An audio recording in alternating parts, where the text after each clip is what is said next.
दिल्ली वसली आहे। मी एक दिवस दिल्लीवरून मुंबईला येत असताना विस्तारा एअरवेजमध्ये मी पहिल्या खुर्चीवर बसलो होतो। एक टॉय घातलेला मुलगा माझ्या जवळ आला आणि विमानात माझ्या पाया पडला। मी बोले ये क्या कर रहे हो? बोला आपको पता नहीं। बोला क्या हुआ? बोले आपने मेरा जीवन बदल दिया। मैं एनसीएलटी में हमारी कंपनी चली गई थी, कुछ कोई फ्लैट नहीं लेता था, आपके कारण मैं आज 50,000 करोड़ रुपए का आदमी बना हूँ। मैंने फ्लॅट्स बनाए आणि जवळपास एक नवीन 20 लाखाचं नवीन शहर झालं पूर्ण गुडगाव आणि दिल्लीच्या मध्ये। इतके सुंदर फ्लॅट्स झाले आहेत आणि एवढे करोडो रुपये लोकांनी कमवले की पूर्ण चित्र बदलून गेलं।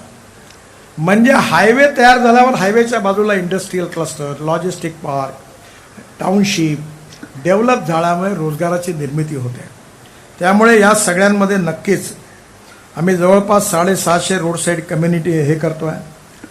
टोलबद्दल मी जास्त सांगणार नाही, पण तुम्हाला लवकरच 15 दिवसाच्या आत अशी पॉलिसी येईल की टोलबद्दल तुमची कुठलीही तक्रार राहणार नाही।